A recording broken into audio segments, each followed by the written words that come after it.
नमस्कार बच्चों, आप सभी लोग का हिंदी कोचिंग क्लासेस में स्वागत है। आज हम आप लोग के समक्ष एक लेखक का जीवन परिचय लेकर के आए हैं, जिसको आप सुन करके अच्छे से समझ सकते हैं। उनका नाम है आचार्य रामचंद्र शुक्ल, जो कि अगर बोर्ड पेपर में यदि आता है तो उसको आप अच्छे से लिख पाओगे। चलो बच्चों समझते हैं। आचार्य रामचंद्र शुक्ल का जो जन्म हुआ था, पहली बात तो ये हिंदी के प्रतिभा संपन्न साहित्यकारों में से एक थे। यानी कि हिंदी के इस प्रतिभा संपन्न साहित्यकार का जन्म सन 1884 ईस्वी में बस्ती जिले के अगुना नामक गांव में हुआ था। इनके पिता का नाम चंद्रबली शुक्ल था, जो कि सुपरवाइजर कानूनगो थे।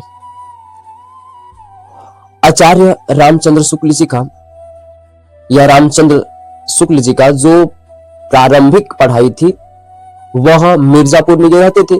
मिर्जापुर में ही एक मिशन स्कूल था, वहीं से इन्होंने हाई स्कूल की परीक्षा में इन्हें सफलता मिली, यानी वहीं से ये उत्तीर्ण हुए।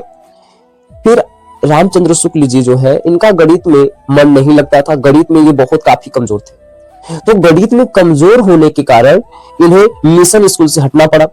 ये आकर के इंटर के लिए इलाहाबाद के कायस्थ पाठशाला में इन्होंने एडमिशन लिया, लेकिन इनके पढ़ाई में फिर भी कोई सुधार नहीं हुआ।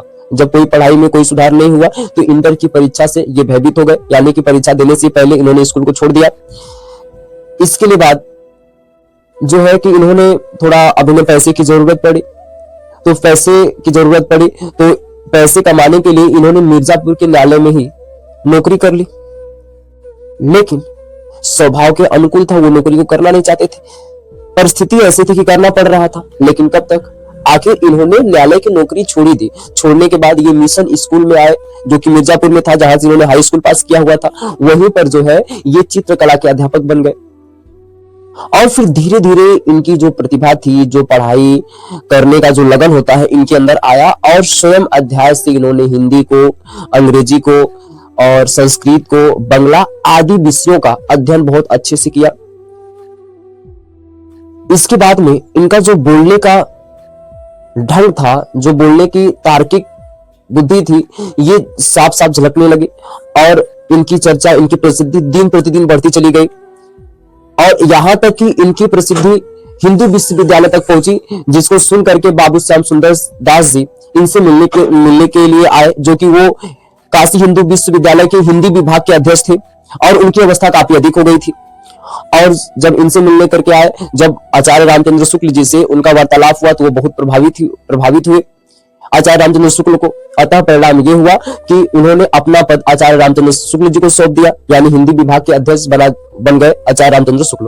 और इसी पद पर काम करते हुए सन 1941 ईस्वी में इनकी ये स्वर्ग सिधार हो गए, इनका निधन हो गया। अब हम लोग को ये समझ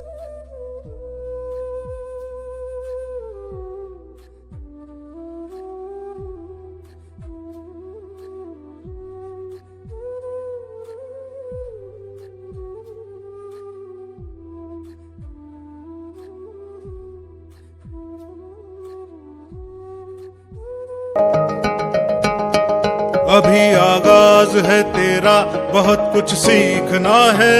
कमर कसनी अभी बाकी है, मुट्ठी भींचना है। अभी आगाज है तेरा, बहुत कुछ सीखना है। कमर कसनी अभी बाकी है, मुट्ठी भींचना है। भले हालात हो कैसे भी, बस ये सोच ले तू, यही है जिद, यही है रार, बस अब जीतना है। लिखूंगा खुद नई तकदीर अपने हाथ से मैं, रगों में खून के संग इस जुनू को घोल के रख। कसौटी वक्त की है, हौसलों को तोल के रख। जोड़ना है तुझे ऊंचा, परों को खोल के रख।